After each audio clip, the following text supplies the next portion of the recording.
Welcome to this deep dive explainer. Today we're unpacking one of the most striking, honestly just mind-boggling trajectories in modern sports. We're talking about the dramatic story of Blackpool FC and their incredibly long descent. You know, when you're at the very top, gravity can be absolutely merciless. And as you're going to see, the speed and the sheer depth of this fall is staggering. To really grasp the sheer scale of this collapse, we have to look at the extremes. Back in 2010, Blackpool were in the Premier League. They were competing against the biggest, wealthiest clubs on the planet. But then, just 5 years later, they were staring at absolute oblivion, dropping down the divisions with dizzying speed. It's a staggering chasm. We're talking about a journey from the absolute pinnacle of English football straight to total sporting ruin, in less time than it takes most teams to build a new stadium. So let's start at the top. Part 1, the Premier League peak. For fans, that 2010-2011 season was a literal dream realized. Bloomfield Road was packed to the rafters. The atmosphere was electric, and under manager Ian Holloway, Blackpool were playing this fearless, attacking brand of football right against the elite. They weren't just showing up to participate, right? They were a vibrant, financially lucrative part of the most watched sports league in the world. This was their baseline of absolute excellence, a moment where the club had unparalleled resources and global visibility. But of course, what goes up must come down. Part 2, the long descent begins. Now, this drop wasn't just an overnight thing. It was a methodical, agonizing unraveling. The initial decline kicked off with relegation in 2011, but the true descent really gained momentum shortly after that. Within just a few short seasons, the dream fractured entirely. They plummeted into the Championship, then League One, and rapidly straight down into League Two. When you look at this timeline, it maps out a structural collapse where every single era just compounded the failures of the last. So you're probably wondering what actually broke. Well, this wasn't just a run of bad form on the pitch. No, it was a profound structural weakening behind the scenes.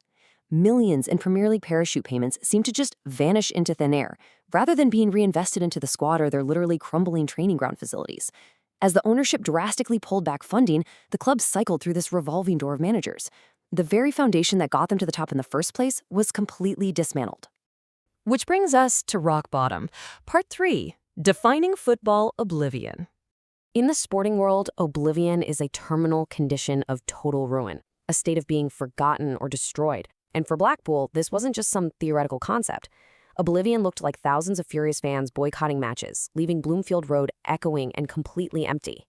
It looked like pitch invasions, tennis balls being thrown onto the grass in protest, and a team entirely stripped of its dignity, marooned at the very bottom of League Two. Relevance, stability, and hope, they were entirely replaced by a toxic civil war between the supporters and the ownership. This right here is the ultimate system failure. I mean, going from the glitz and glamour of Old Trafford and Anfield down to scraping by in the basement division with a completely hollowed-out infrastructure, it's devastating. You go from having every resource imaginable to essentially fighting for the club's mere existence. It's a brutal reality check on exactly how fast a historic institution can be destroyed when mismanagement takes the wheel. So what do we actually take away from all this? Part 4, lessons from the fall.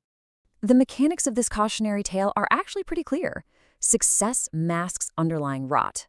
Reaching the peak of the Premier League obviously brings immense wealth, but failing to build permanent infrastructure with that wealth pretty much guarantees a decline.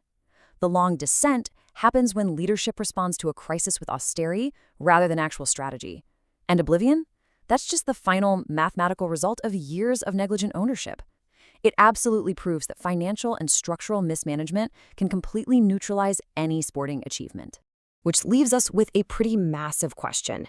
If an organization with the unmatched resources and global visibility of a Premier League club can still be driven straight into oblivion, is any team truly safe?